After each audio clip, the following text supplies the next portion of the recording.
আজকে সকাল থেকে বৃষ্টিপাত শুরু হয়েছে যা এখনও অব্যাহত আছে। তবে সকালের দিকে বৃষ্টিপাতের পরিমাণ কিছুটা বেশি ছিল, বলা যায় যে ভারী বৃষ্টিপাত ছিল। এখন সেটি কিছুটা কমে এসেছে এবং এখন বৃষ্টি হচ্ছে, গুঁড়ি গুঁড়ি বৃষ্টি ঝরছে।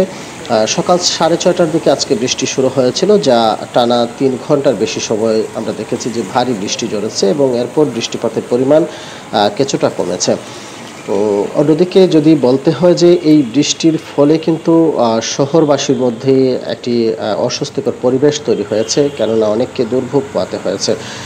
পাড়া মহল্লার যে রাস্তাগুলো রয়েছে, সেই রাস্তা অনেক রাস্তা ডুবে যাওয়ার কারণে সেখানকার যে বাসিন্দারা রয়েছেন তারা দুর্ভোগের শিকার হচ্ছেন। অন্যদিকে যদি বলতে হয় যে যেহেতু আজকে সপ্তাহের প্রথম কর্মদিবস, সেই প্রথম কর্মদিবস হওয়ার কারণে কিন্তু অফিস আদালতগামী যে মানুষজন রয়েছেন, বিশেষ করে যারা পেশাজীবী রয়েছেন, তাদের সকালে তাদের অফিস আদালতে যাওয়ার ক্ষেত্রে সীমাহীন দুর্ভোগ পোহাতে হয়েছে।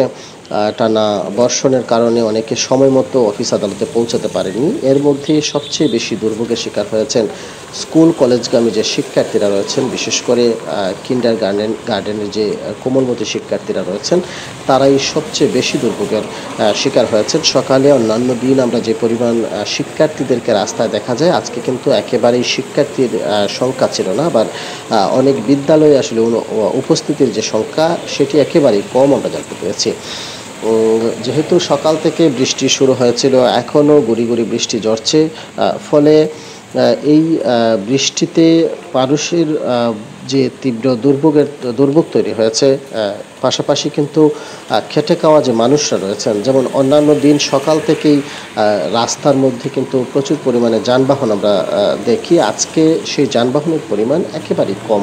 সীমিতভাবে বলা যায় যে যানবাহন চলাচল করছে, রিক্সা কিংবা টমটম, ইজিবাইক যেগুলো শহরে প্রচুর পরিমাণে চলাচল করে, সেগুলো একেবারেই কম সংখ্যক যানবাহন আমরা শহরে দেখেছি। যে কারণে অফিস আদালতগামী যে মানুষজন রয়েছেন, তাদেরকে বাড়তি ভাড়া দিয়ে যাতায়াত করতে হয়েছে, এই ধরনের একটি অভিযোগ উঠেছে। অন্যদিকে এই যে যারা নিম্ন আয়ের মানুষ, বিশেষ করে খেটে খাওয়া মানুষ রয়েছেন, রিক্সা কিংবা টমটম, ইজিবাইক, ভ্যান এইসব চালান, তারা যেটি বলছেন যে এই বৃষ্টি তাদের সবচেয়ে বেশি দুর্ভোগে ফেলেছে। কেননা তাদের যে যদি বৃষ্টিপাত আরও দীর্ঘ সময় হয়, তাহলে তাদের আজকের যে আয় রোজগার সেটি একেবারেই হবে না, যে কারণে তারা এই বিষয়টি নিয়ে শঙ্কা রয়েছে। সকালের দিকে যারা বের হয়েছেন বৃষ্টিতে ভিজে, অনেকে রিক্সা ভ্যান নিয়ে বের হয়েছেন, তারা যেটি বলছেন যে প্রায় সময় হয়তো জীবিকার তাগিদে তারা বের হন, কিন্তু তাদেরকে পরবর্তীতে অসুস্থ হয়ে যেতে হয়, এই ধরনের অভিযোগ করেছেন। যে কারণে আসলে বাধ্য হয়ে তারা একটু অতিরিক্ত ভাড়া নিচ্ছেন, সেই অভিযোগটি তারা কিন্তু স্বীকার করেছেন।